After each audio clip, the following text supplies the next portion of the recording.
All right, welcome to Ask the Experts. My name is Hassani. I'm Jeff.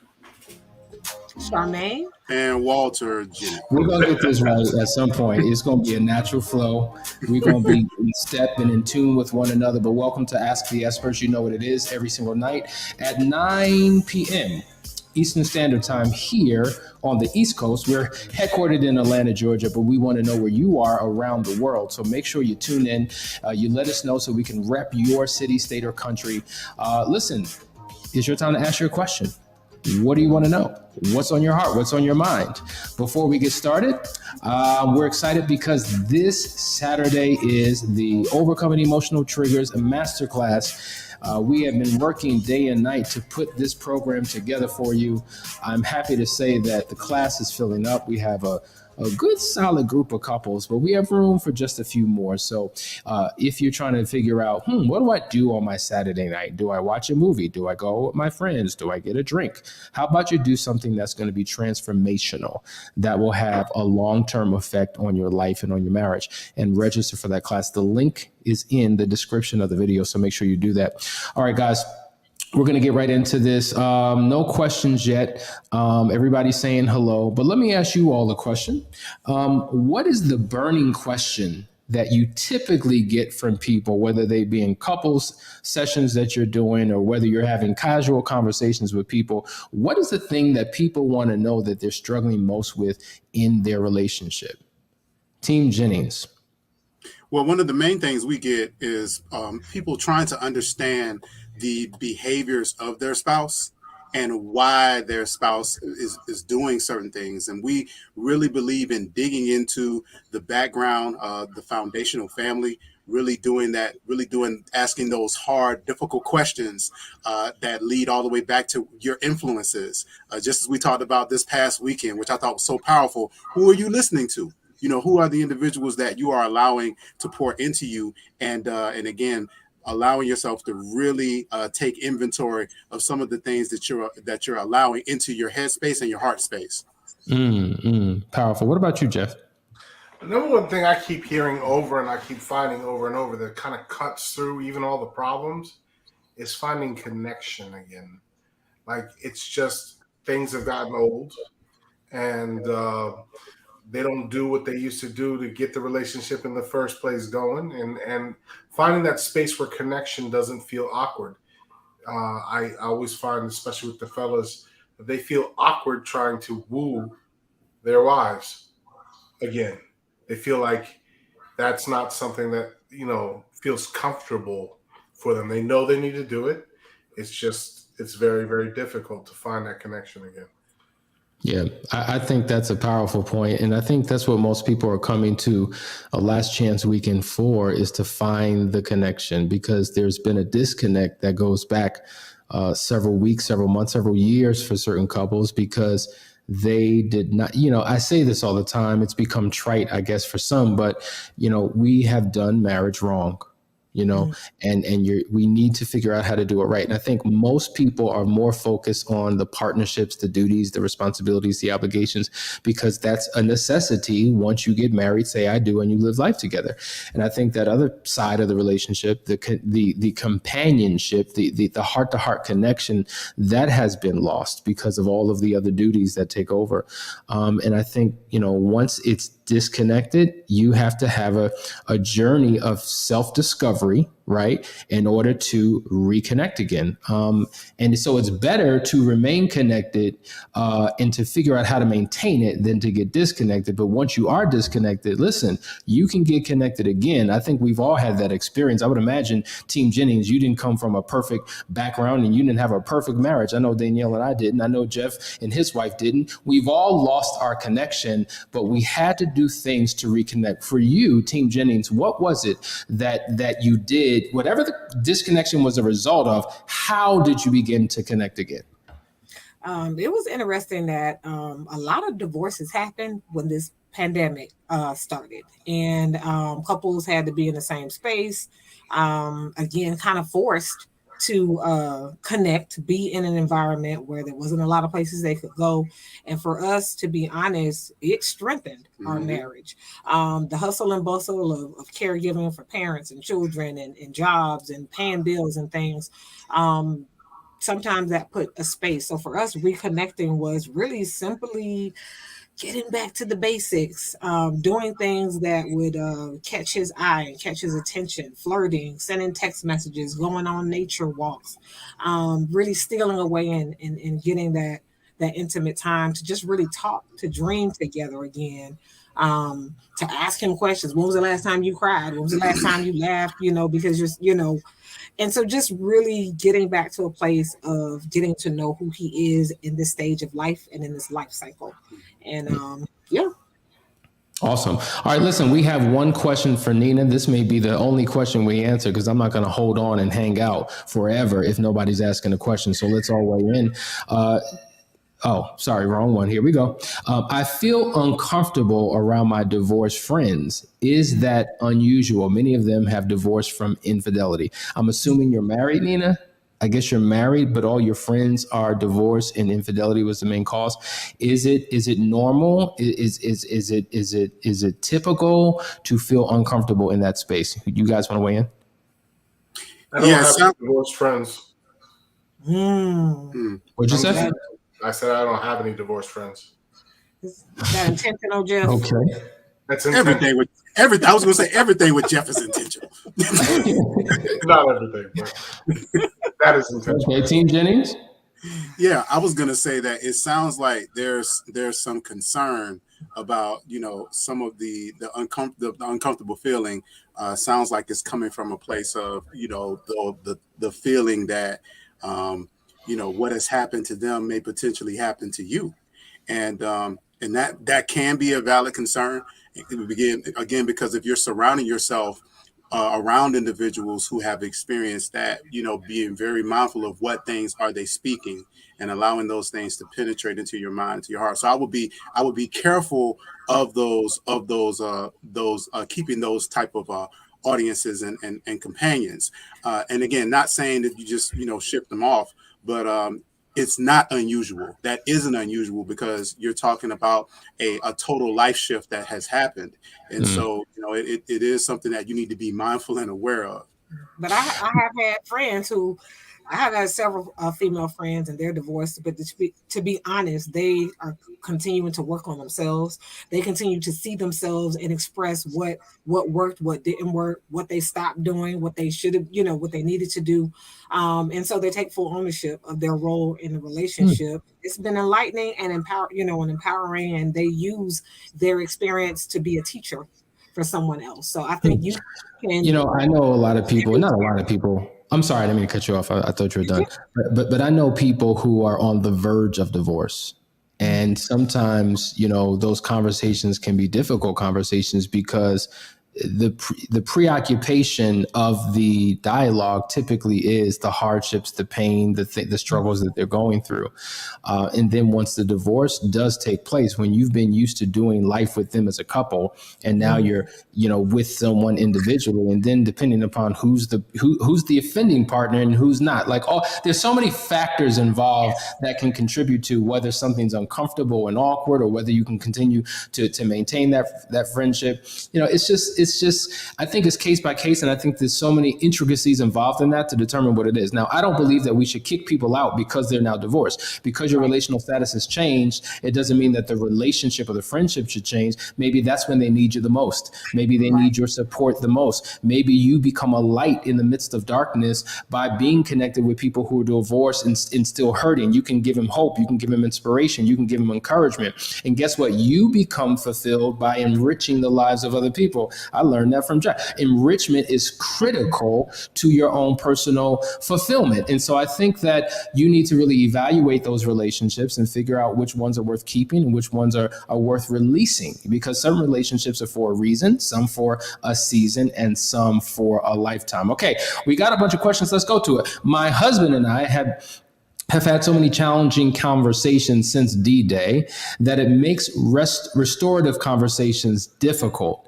He braces for my questions instead of engaging. How do we correct that? Well, listen, I'll start by saying you need to come to Overcoming Emotional Triggers this Saturday, simply because a significant portion of it is going to be geared towards what the unfaithful partner needs to do to reconnect and to engage in conversation and provide support and show empathy, and how to turn difficult conversations. Well, we're going to have difficult conversations, how to successfully engage in that and then transition into more restorative conversations. It is a process. It is a step. You can't snap your finger and hope it happens, and you can't skip over steps to get to the final destination. There's a step-by-step process you take to get there, and we're going to show you exactly what that is. So I would encourage you, please sign up for that, because it really has the answer that you're looking for. But I want you all to weigh in to that question as well. Anything you want to share?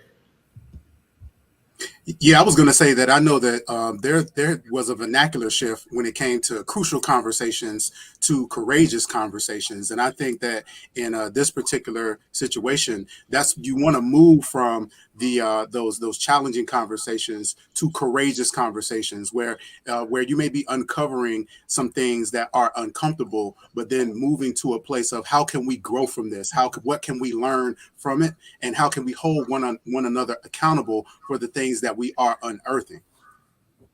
Okay. Very good. Thank you for sharing. Let's jump into another question. This is from JG. 2 years after D-Day, me and husband agreed on living apart to afford our first home out of state. He visits often. It's short term, but I'm sure this will affect us somehow. How can we still keep focused? Okay, so you're living apart to afford a house that you have out of state. Okay, who wants to weigh in on that? I'm confused. I don't quite understand it either. So you have two. Okay, so if that's your first home, where are you living? Who are you living with? Are you in an apartment? And why do you have a house out of state? I'm confused. Are you still living in the state because your income is helping to support the out of state house? And why did you buy a house out of state? I have more questions than answers, but maybe the brilliance of the Jennings team can speak into this. Okay. Well, listen, reshape that question, pop it in here and we'll get to it. Okay. Shalice says, Sasani, you were going to answer my personality question from this morning tonight regarding gentle reminders to manage challenging aspects of how to deal. Okay. I think I remember your question. I think the question was, once you understand what your spouse's personality style is, and once they act outside of, or once they're exhibiting the negative aspects of their personality, can you point it out in real time? I think that was your question. If that was your question, I think it's all about the approach. Okay. If you both have an agreement, as Danielle and I have, we give each other permission to identify things. There you go again. There's that thing again. Now you asked me to tell you, I'm telling you, there it is. Because if we don't do it in real time in the moment, sometimes we're so unconscious of our thoughts, feelings, actions, and behaviors that we don't, like, I could do something 2 seconds ago and be like, I didn't do that. I didn't say that. And it's just like, Joker, yes, you did. So I think we do things automatically that don't require mental capacity, that we just do. We just act. And sometimes you want to address it in the moment. So this is what I would say. Address it at the moment and get into a conversation about it later on, if it's an appropriate time to do so. It may not make sense in the moment to have some conversation about it, but point it out, put a pin in it, and address it later at a time where both of you are open to the conversation. I think that may be a good approach. What do you guys say? I agree. Absolutely. Just, call a thing a thing. You acknowledge it, and then, put a pause on it until you can definitely move forward in a way that's healthy. Mm-hmm. All right, a lot of D-Day questions. Here's another one. Good evening. My D-Day was December 2021, and my husband and I are in counseling. My question is, what does romance look like to y'all? We're struggling with what romance really is and what it looks like. Well, you're 2 months out. Right. Romance doesn't look like a lot until you've gotten somewhere in your counseling. I hope that the discovery has been uh, properly done and everything's out on the table. I mean, romance can begin again, but I think 2 months is a shallow window to start even thinking about that. Now, not that a time limit necessarily needs to happen, but I wouldn't think that 2 months would even be it would be on the table. That's just my Yeah, opinion. yeah, I would say that you want to. This is a great opportunity for you all to define moving forward what romance looks like, and just providing clarity in that regard. We can obviously give you what romance looks like, for example, with us, and book definition. But it's a great opportunity for you all, both of you all, to establish what your definitions are and to have a conversation about how that looks in your relationship, not just now, but also as you continue in the recovery process. And are you Yeah, ready? I totally agree. Romance is a step forward. Sometimes when there's been an affair and it just took place 2 months ago, you're in that discovery phase, and that's the most emotionally volatile phase that you're going to experience. And you need time. Like, for instance, if I found out that Danielle, I found out that she cheated last week, and now I'm ready to. Well, I just want to move on and let's connect and let's be romantic. There's a season and a time for everything. There's a season to mourn. There's a season to grieve.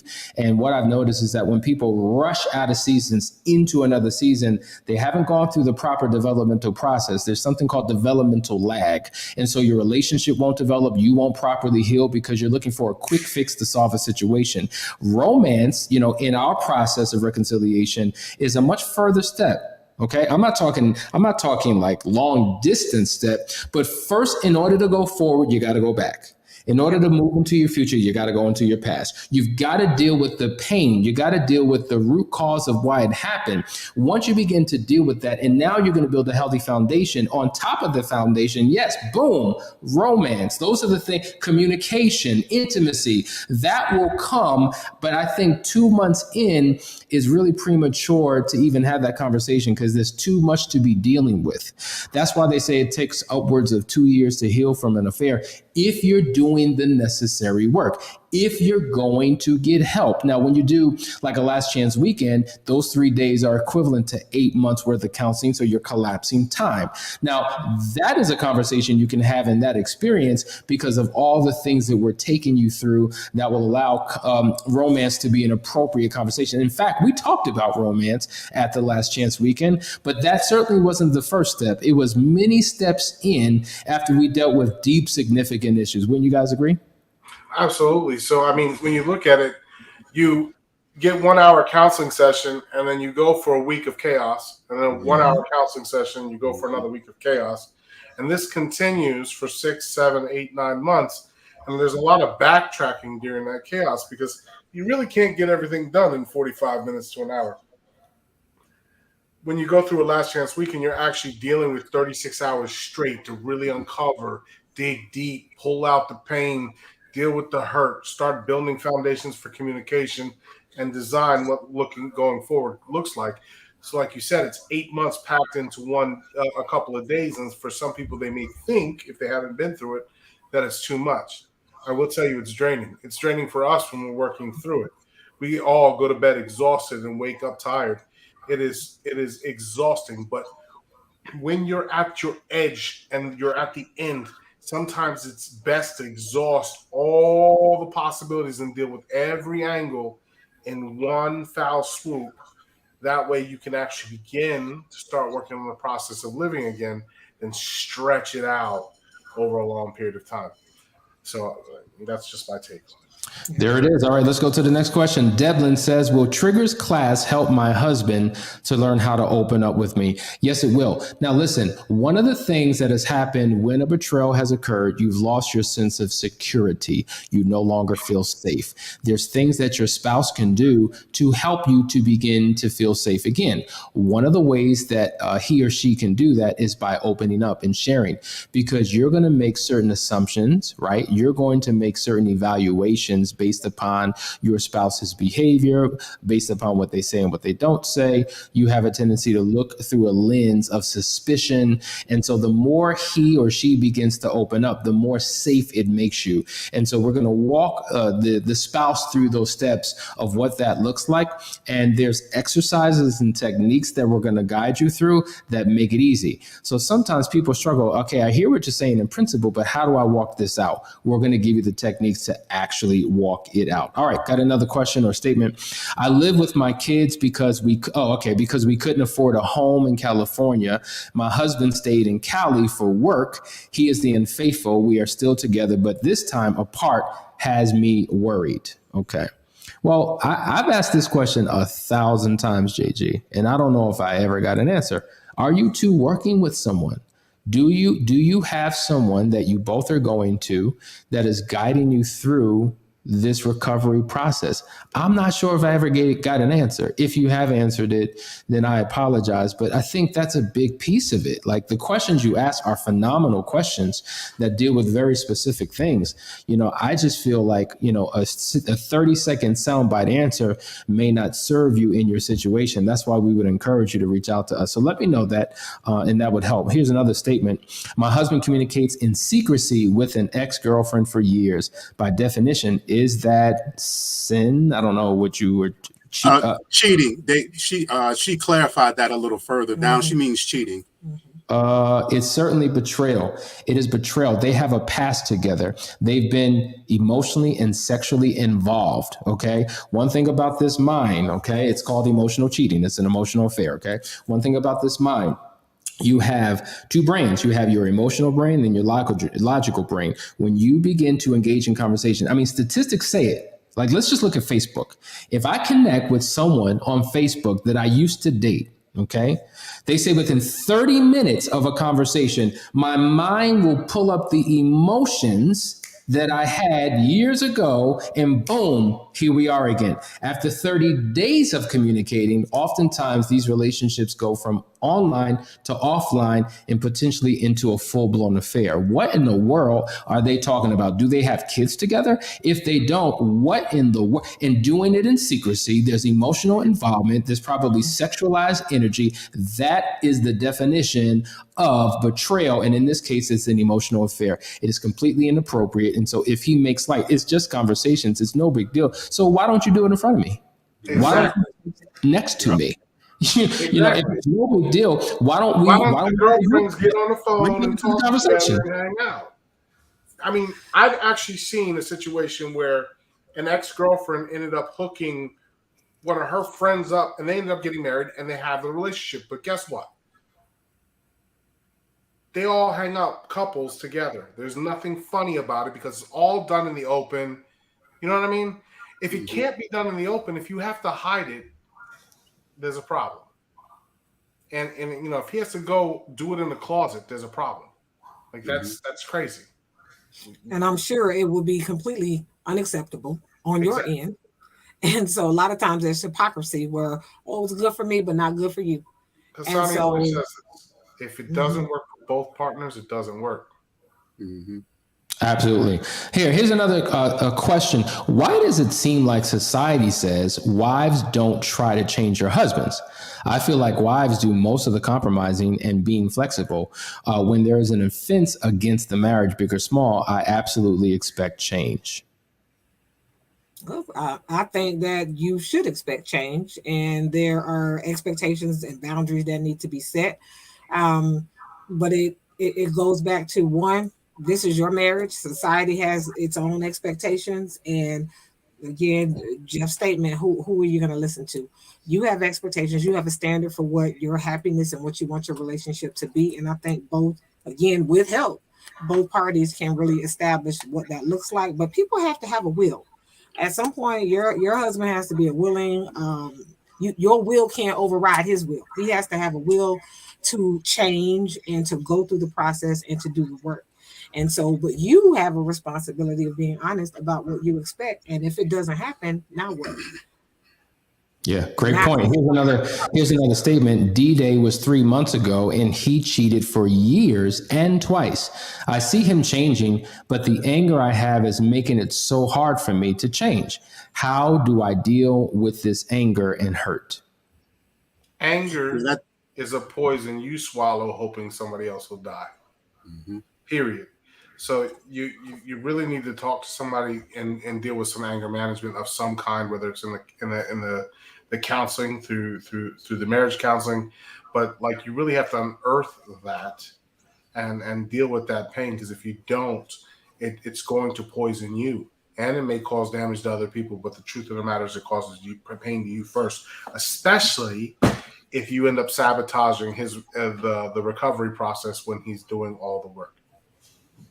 And again, as it's been reiterated, the Overcoming Triggers workshop this coming Saturday will also assist with that as well. What we often find in those situations is that individuals don't have the proper strategies to deal with the challenges that they have. So they end up being destructive and doing things that are not conducive to their healing or the relationship. So the focus has to be on creating good, positive behaviors and positive outlets so that you can deal with those things effectively so that you don't destroy yourself or your relationship. There it is.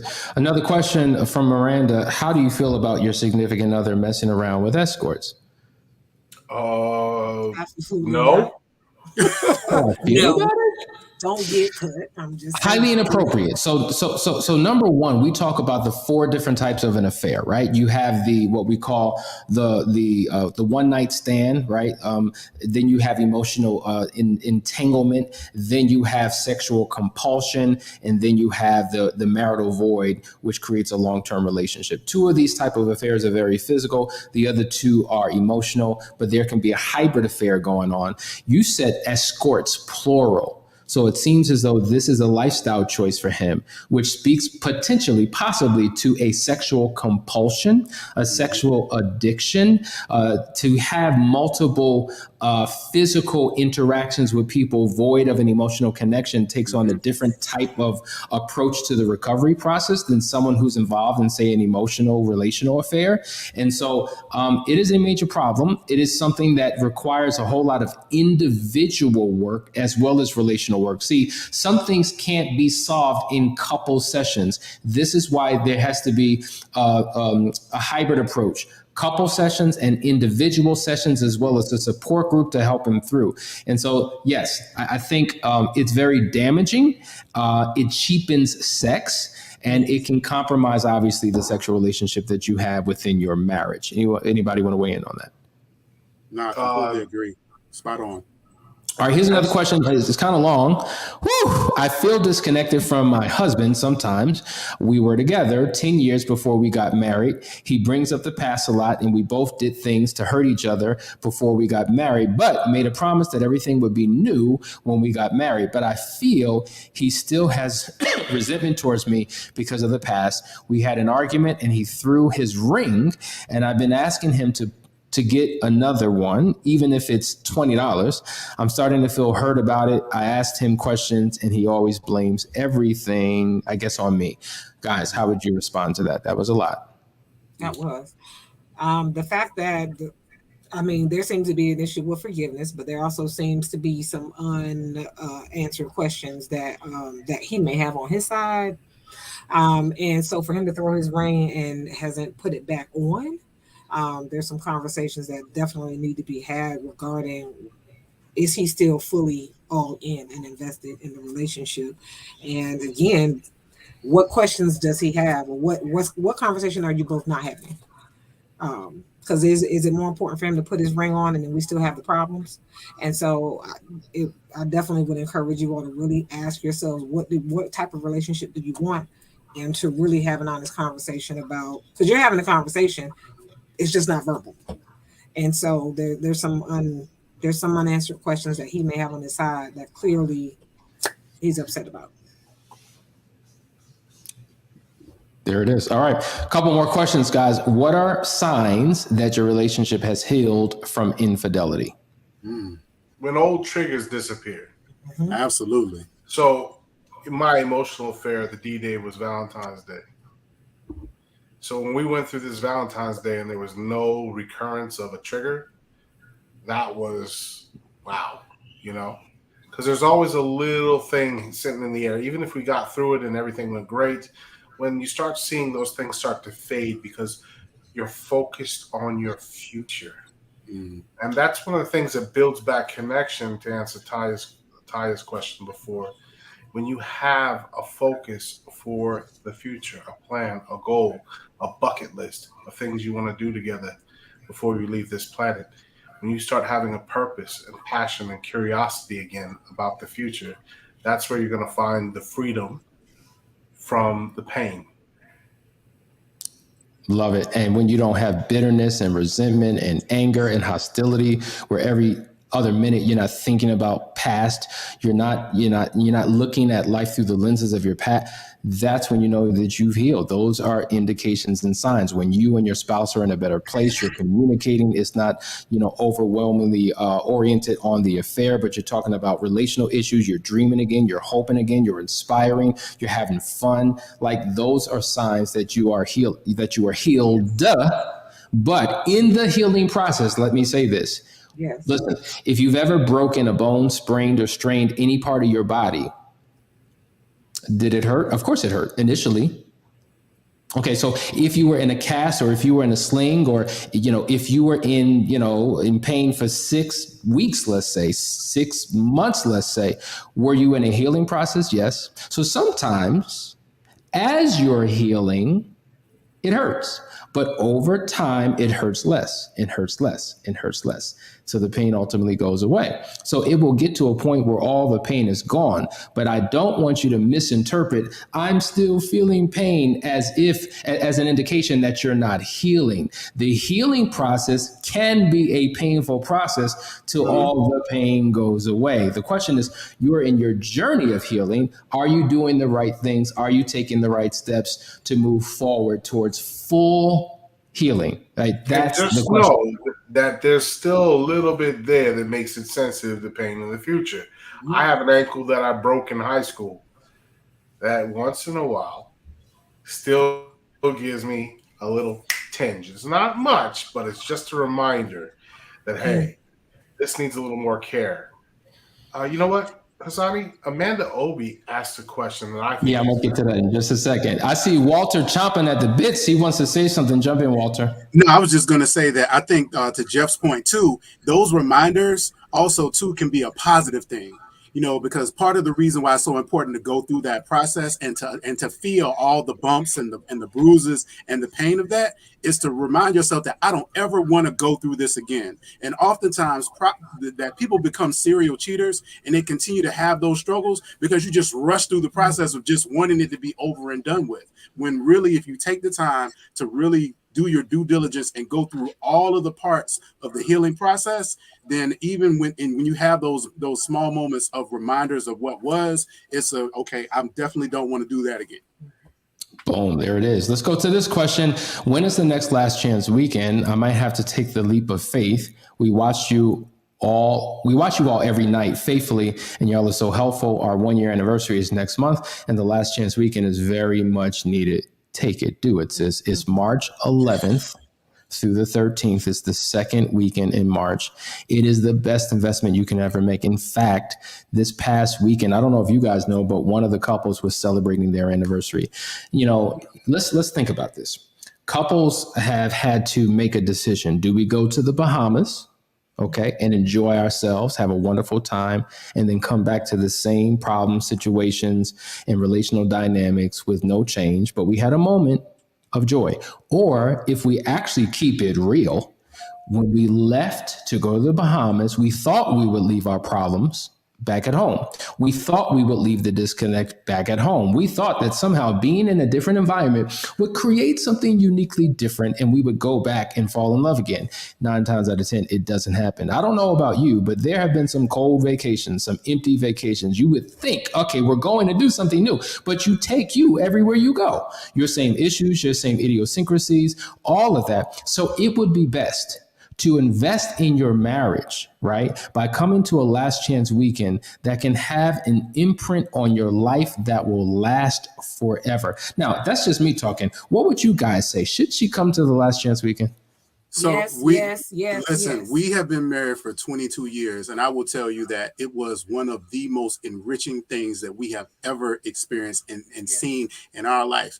And so just being around the energy of the couples, the activities, everything again so purposeful, but also too, I would call it scared straight for couples, from married couples, but just the whole experience was just so powerful, and I recommend it. Yeah, Life-changing. absolutely. Life changing. So you want to, if you're all in, definitely take the leap of faith and make the investment. Absolutely.